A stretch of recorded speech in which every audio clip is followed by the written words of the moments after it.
Welcome back to the Cyber Executive, the podcast where we mix risk, tech, and leadership like a cocktail you didn't know you need, but now you can't live without. I am your host, Marc Ashworth, and today, buckle up because I've got a special guest, Kelly Miller, who is a leader on the data privacy and cybersecurity communications team for FTI Consulting. They're the folks that you call when your business hits turbulence, your strategy needs a GPS, or your crisis management plan looks more like a sticky note on the fridge. Kelly, thank you very much for jumping on the mic with me today. Thank you so much for having me. I'm really looking forward to this conversation.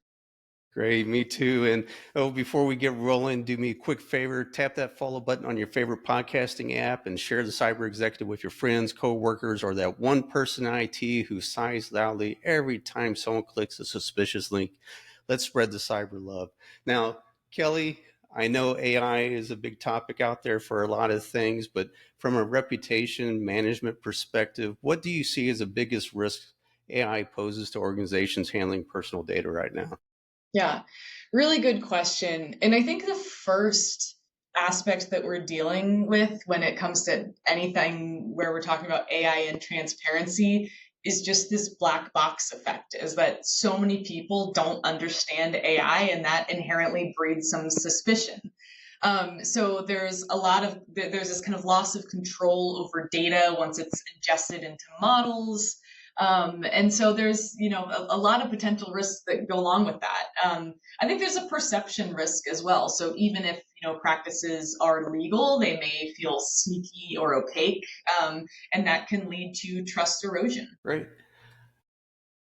So when companies do have pressure to balance, to innovate with the need to maintain public trust and how they use AI, how should they help balance that? I mean, you're getting tugged over, to do things more efficiently and to use AI, but then, how do you handle that? Yeah. Well, I would argue that innovation and trust aren't mutually exclusive. If an organization can frame responsible AI as a business differentiator, that certainly helps.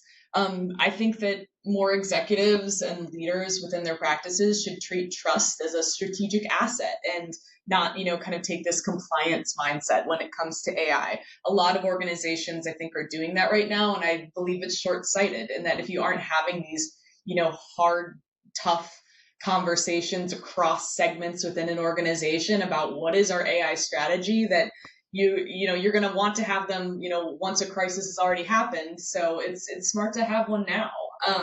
And I think that it can make sense to, there's a couple of practical things you can build, trust gates into product development, making sure that, communications and communications marketing teams are consulted on some of these tasks that are products that are being brought to market, that building checks and balances into the process. It doesn't necessarily have to slow things down significantly every time. So part of that to build that trust is transparency, especially in an incident and that sort of thing.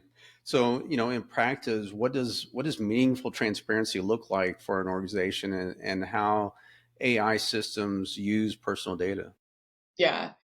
Really good question. I think the first thing that I'll say is that clear and jargon-free explanations of what data is used and why can go a long way.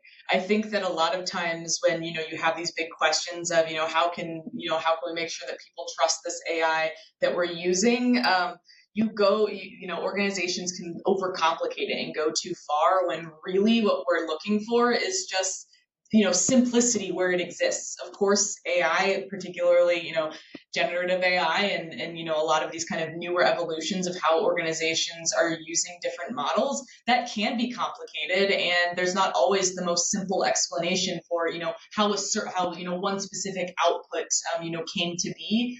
But you do have control when you're able to explain what data goes in, how you're being used.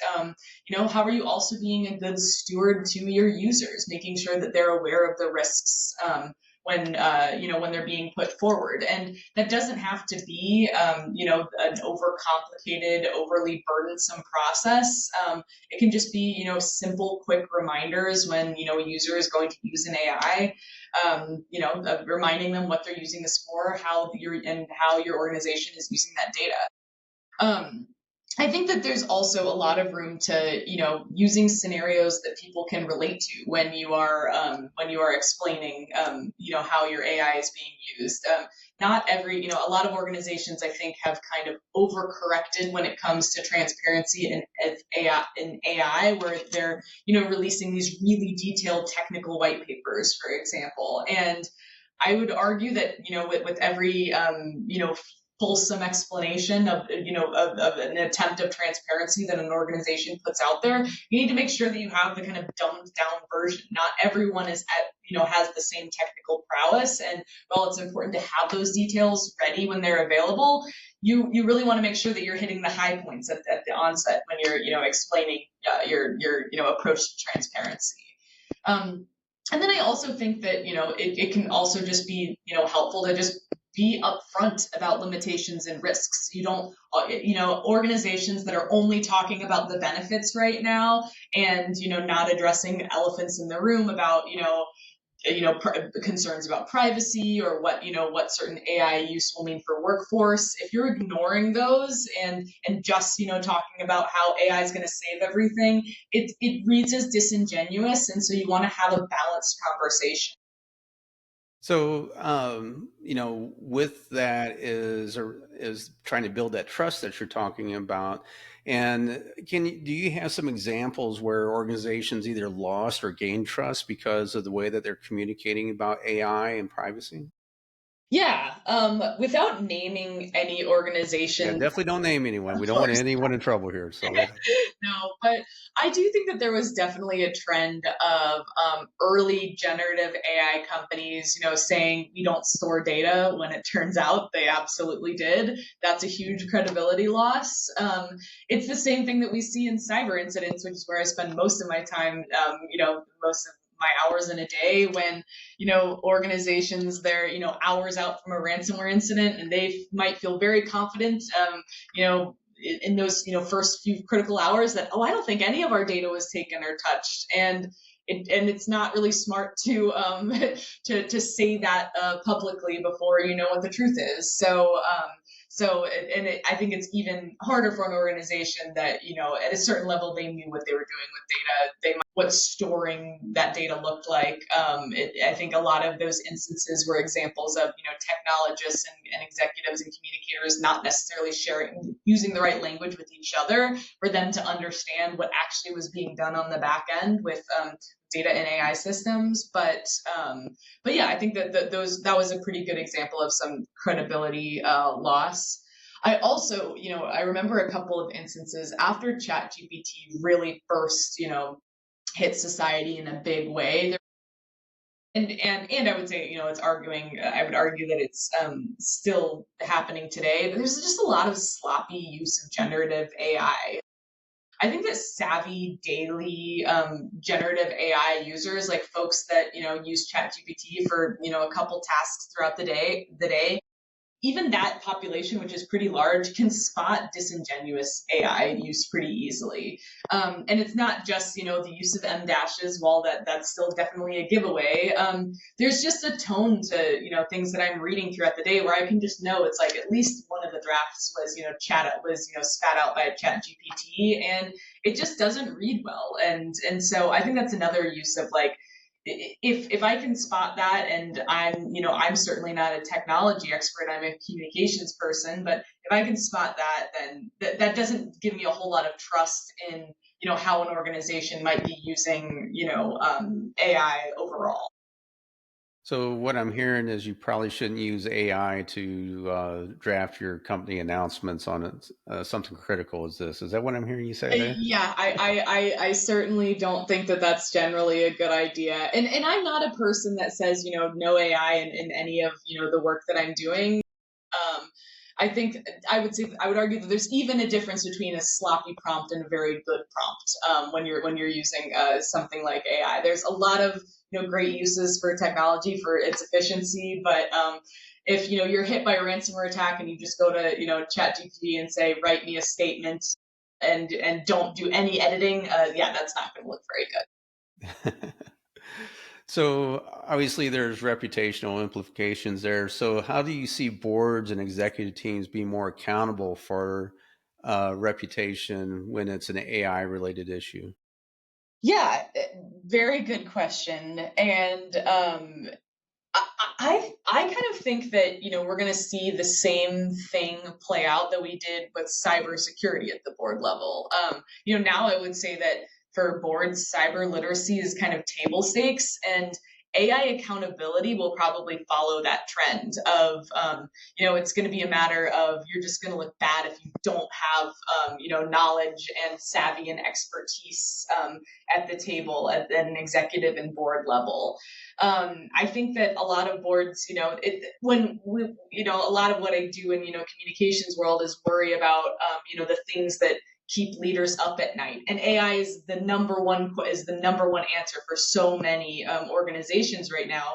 Yet we don't see as many, organizations actually adopting like true preparedness strategies. So if an AI crisis is truly, what you think might be one of the, next big issues, I would hope that more organizations, that boards and executives are pushing each other to, run AI crisis tabletops. Again, follow, this, successful path of how many, organizations are faring so much better against cybersecurity risk, and make sure that it's, really embedded in the boardroom, and that you're, taking clear action on how you would address, a potential crisis happening. Yeah, having a plan in place before the crisis happens is always a big thing, especially when it comes to communications and other playbooks. But so, what role do crisis communications plans play when AI related privacy concerns surface publicly? Yeah, really good question. A lot of what we do is we honestly provide structure. Like, yes, we're there to write statements, we're there to talk to media, we're there to make sure that but more importantly, what goes along with that is just making sure that everyone is on the same page. I do crisis communications, but oftentimes it's just as much general crisis management is the role that I'm playing. And when we are working with organizations ahead of time, as you were alluding to, and when organizations might have more of the benefit on time of their side, they're not under the gun with an actual with an actual deadline, an actual ransomware attack, encryption happening, or the potential for leak on a shame site. When we're actually working with organizations on the cyber side, we have the time to be able to, define roles, align on, what pre-approved messaging might look like. What is a very clear escalation path when, your front lines get a really, really angry customer, or a regulator is knocking on your door? How can you make sure that they're getting the attention that they need very quickly? That's a lot of what my team does. And it looks the same, and it looks very similar to, active cyber incidents as it does in the AI world. So I just think that, plans shorten response time while avoiding rushed mistakes. And without a plan, silence or conflicting statements, like that does huge damage to credibility. And it can also just really create more chaos. So a lot of what, I think the role of communications, and, the role of is particularly an outside communications force, is just getting everyone on the same page and avoiding chaos. Great. So, in your view, how should companies prepare to handle a sudden influx of public or media scrutiny over the AI practices? I mean, because when an incident happens and things come out, that definitely could happen, whether it's from your customers, your stockholders, or the media themselves. Yeah, yeah.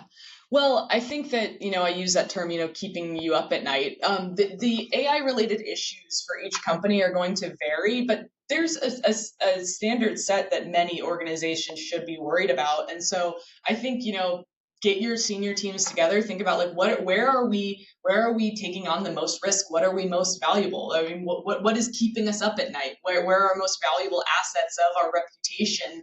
And what are the, AI instances that might be able to, really hurt our credibility here. And then I think you build scenario plans around that. So examples, data misuse, hallucinations, accusations of bias, questions from reporters that you might not be able to answer about how your organization or how one of your vendors even is using AI. Those are a few examples of the kinds of scenarios that you might be able to play out. But get decision makers together to talk about these things ahead of time, and not just talk about the issues, but then start to put in place, what does a response mechanism look like if we are hit with this issue.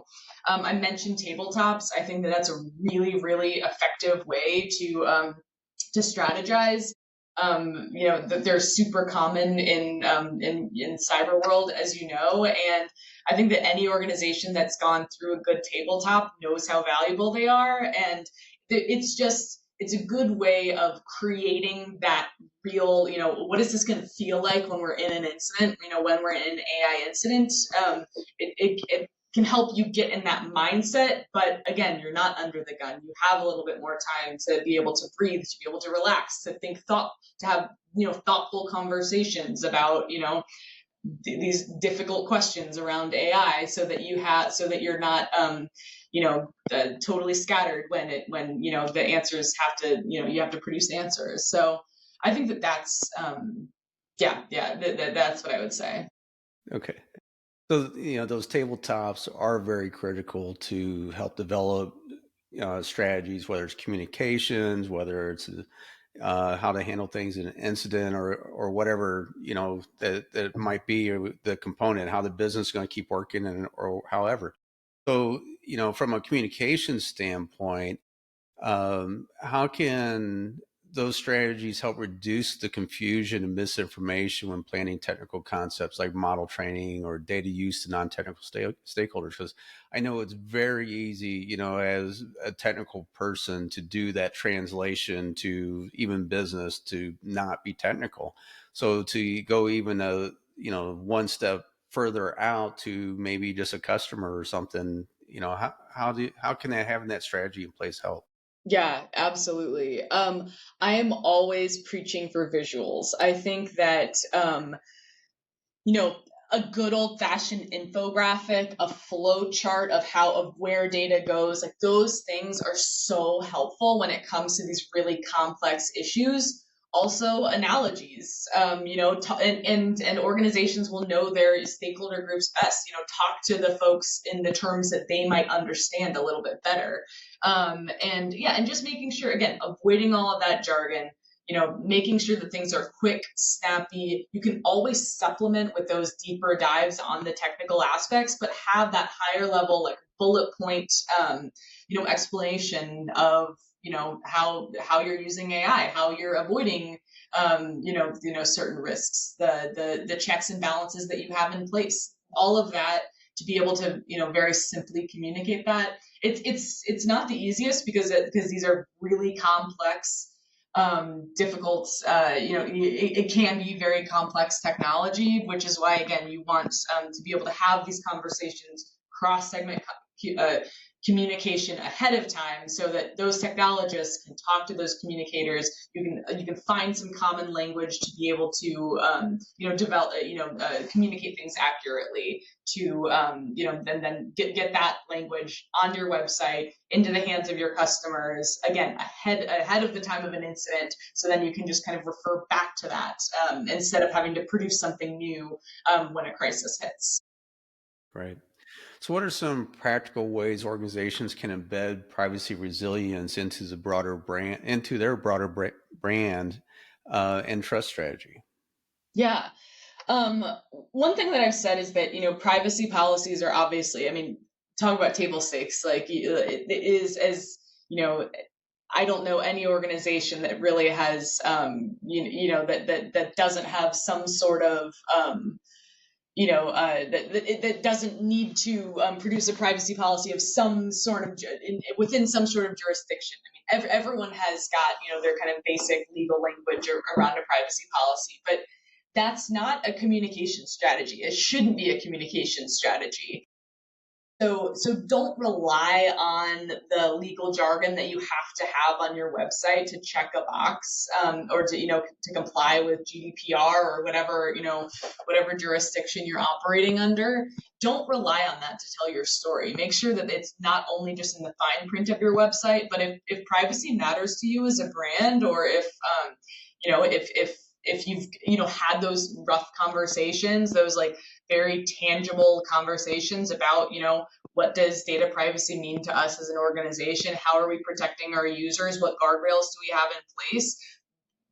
What you can bring from those conversations and bring out, you want that a little bit more front and center on your website. Talk the talk, and not only just talk the talk, walk the walk a little bit. So that's one thing I would say. And also just show continuous investment too. So things like audits, certifications, partnerships with, watchdog groups if appropriate, those kinds of things that signal that this isn't just us, our organization, that, we're working with within this larger ecosystem. I think that can be really important as well. Great. So looking ahead, how do you see reputational risk around cyber, AI, and privacy evolving over the next few years? Yeah, I think that there's just going to be more calls for transparency. I think that, activists, regulators, journalists, we're already seeing this a little bit in the media. They're going to focus on how AI affects vulnerable populations, how AI impacts the environment. We're going to see a lot more of that, and if your organization doesn't have a good answer to, how you're reckoning with these larger issues, then you're behind already. So you want to make sure that you've, had these measured, again, cross-functional conversations about where you stand on certain issues, so that you've got a good baseline for how you're going to answer that. And it's not just when you're getting the call from the Wall Street Journal and with the, when they've got a deadline in a couple of hours. So I definitely think we're going to see more scrutiny, and with that scrutiny is going to come with calls for transparency. I also think that it'll probably be similar to, again, the trajectory that we saw in cyber. If you haven't noticed yet, I draw lots of parallels to how cyber crises have played out to how I think the AI crises are going to continue to play out. I say all the time with my clients that have cyber incidents, a lot of organizations aren't necessarily judged for having an incident anymore. Almost everyone has had, cyber incidents of some kind, of some size. We all get those letters in the mail, several of them a month sometimes. But where organizations are really judged now is when they mess up their communications response. Like if you build a black wall, if you're an organization that isn't communicating with your partners, that's opening, folks that you're sharing your data with, they're up to risk. If you if you're not being transparent, if you have just a, really vague legal jargony response to an incident, like that's when you're, held accountable. And so I think it's going to be the same thing with AI, and it's also going to be about the speed at which you respond. That's a big thing in crisis communications too.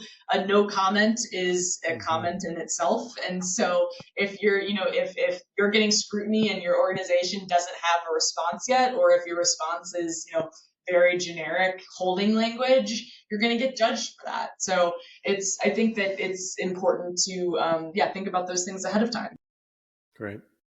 So what parallels do you see between a traditional privacy issues or crisis, from like a breach or FTC inquiry, and and an emerging AI related crisis? Yeah.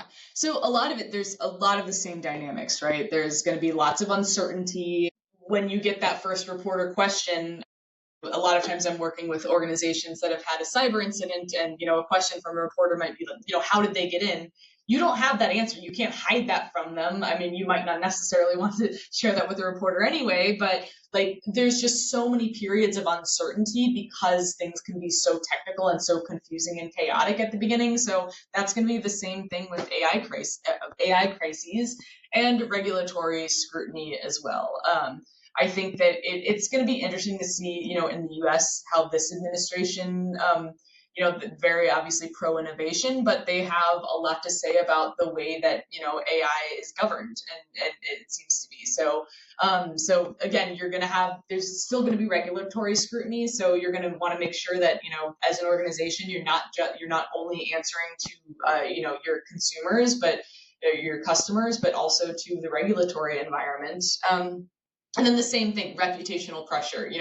A bad news cycle can do a lot of damage to an organization, not just in the short term, but in the long term. Again, when we talk about this concept of like trust and credibility, if you totally bungle a response with an AI crisis, that's just it might not look good in the long run. And then I also think there's a lot of similar potential pitfalls between like a data privacy or cyber crisis and AI crisis. Like I said, early inaccurate statements about what happened. We've seen that happen time and time again. Again, they're like, oh, no data was taken here. Then the next day, oh, we think there was a little data. And then the next day, oh, there was tons of data that got out. Sorry about that, guys. Like that really does not, that does not build a lot of trust. And I think that the same thing can happen with AI.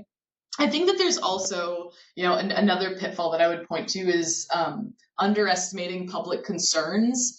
I think that some organizations, their instinct might be to downplay an incident instead of, take accountability, lean in, find a moment of transparency. There might be some instinct to kind of want to, push this under the rug, when oftentimes that can make things 10 times worse, because again, you're judged oftentimes on the way that you've handled and communicated around an incident, less so on the incident itself.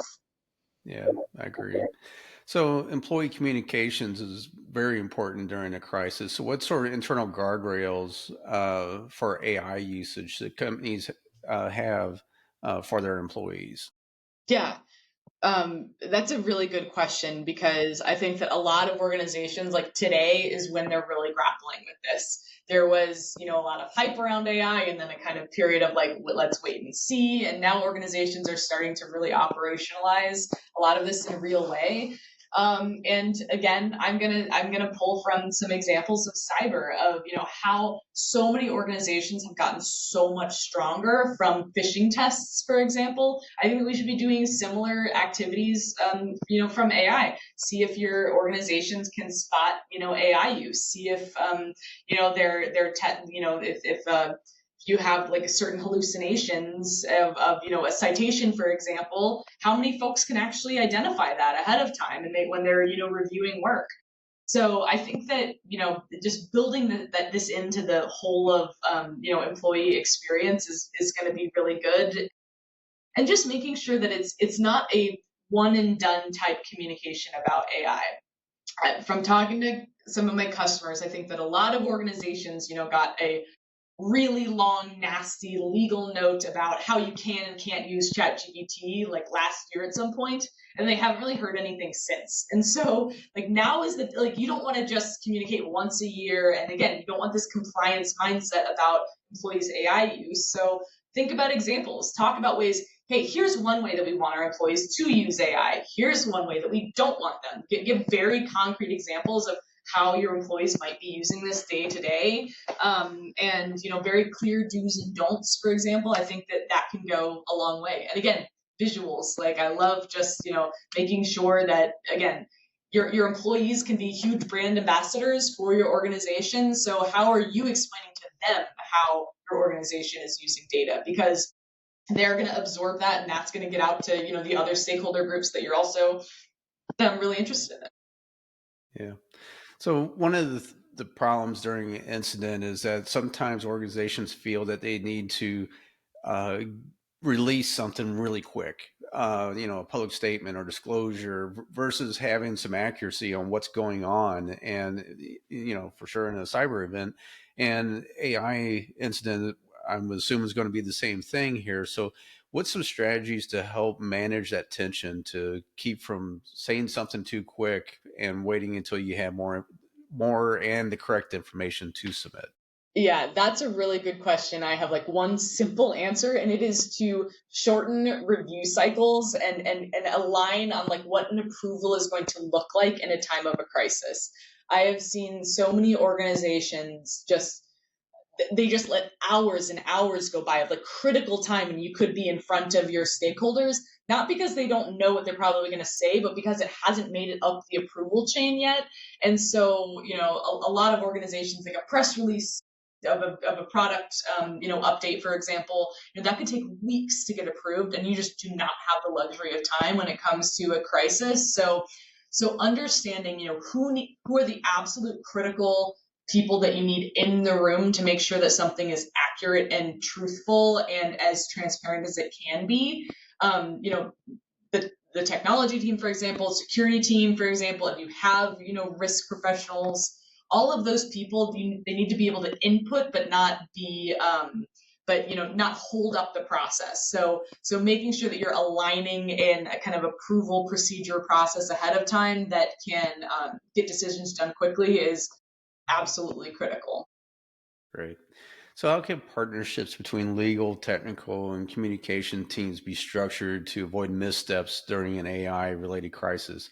I know they work closely during the normal periods of time, especially around evaluations of products and that sort of things, at least the legal and technical and security side.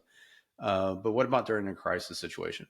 Yeah, I see so many organizations where it's just so clear that communications teams and marketing and legal and the security and technology, like they're just not talking to each other regularly. They don't have rapport. They don't have muscle memory. They don't know how to speak each other's language. And so then when you're adding that into the pressure cooker of an already really tense AI incident, things can go wrong very quickly.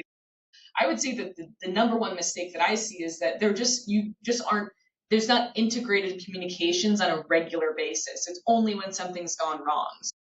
And I think that's just a really good call to action too for, I assume a lot of your listeners are, security folks. Reach out and get to know your peers and reach across the aisle to establish those communications ahead of time, because it's a really important piece of this that you want to make sure that, again, you're not having to start from scratch in terms of getting to know each other when an incident happens. So that's a huge thing. And also, just again, to that approval process that I was alluding to earlier, making sure that there's clear decision making authority as well. You want to have a lot of voices heard, but also you want to have someone who ultimately can rubber stamp something at the end of the day, and you want that to be very clear. You don't want it, and so that's just another thing that I think should always be established ahead of time. Great. And so, and this is, I think, important for those communication leaders, what's some early signs to look for in an AI related privacy issue that may escalate into a full blown crisis? Yeah, absolutely. I think number one often is employees. When an organization has AI crises, a lot of times that'll start with questions to HR and concerns from employees themselves.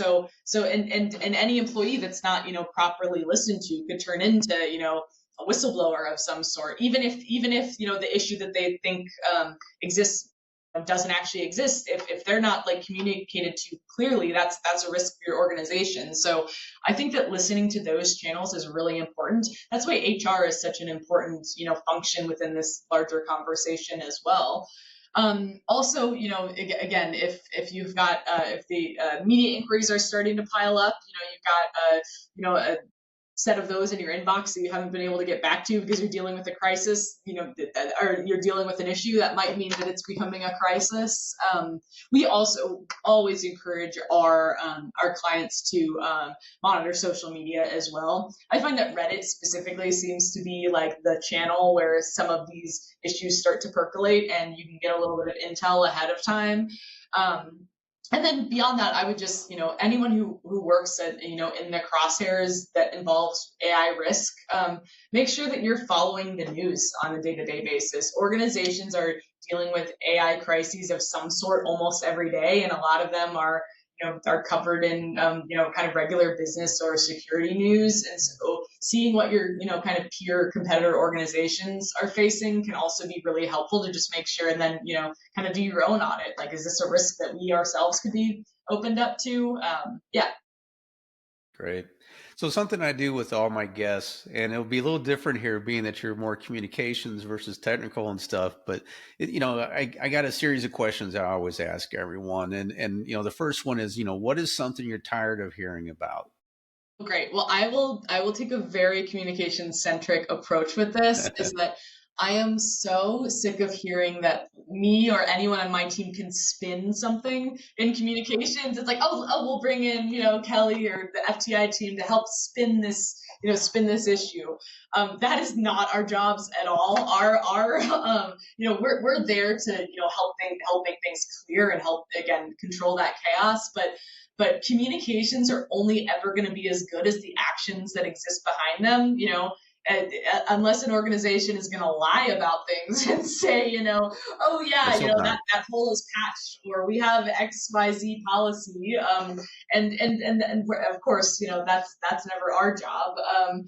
And so I think that looking at communications to help to be able to have to communicate your way out of an issue, that's never the solution. We're there, as collaborators, and to make sure that again we're making sure that the right tone is set, that the things are going through the right channels, that we have all of those voices that will get that perfect statement and that make sure that it explains the situation itself. But we're never going to be able to spin something out of thin air.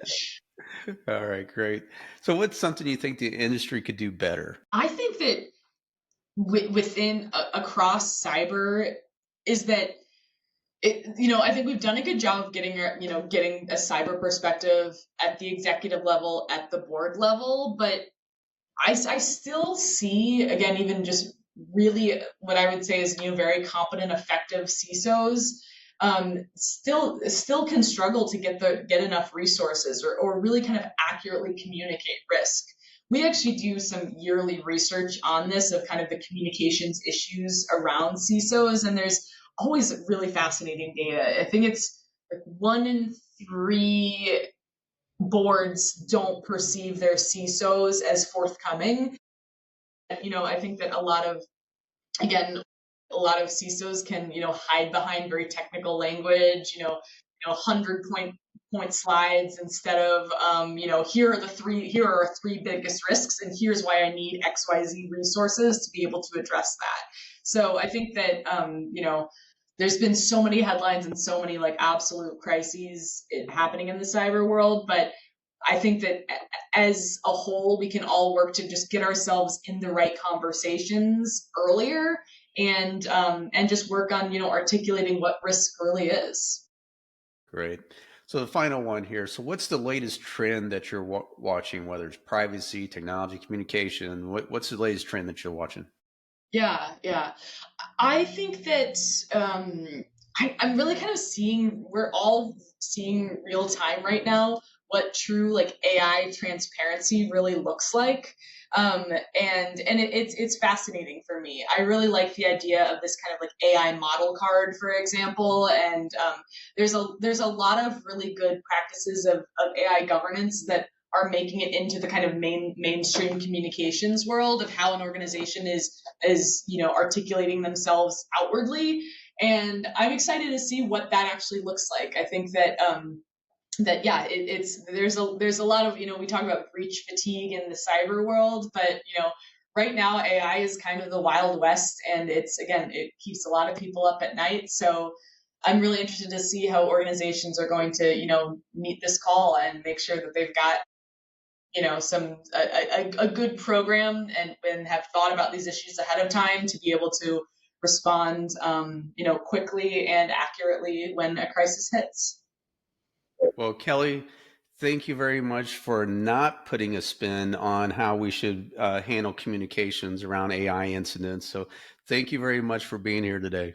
Thank you so much. I really appreciate this conversation. It was really fun. Yeah, definitely. And thanks for hanging out with us on the Cyber Executive Podcast. If you laughed, learned, or just like the free brain workout, hit the follow button on your favorite podcasting app. Don't forget to not keep this all to yourself. Share the show with your friends, coworkers, or that one relative who still thinks the cloud is just for rain. Thank you very much, everybody.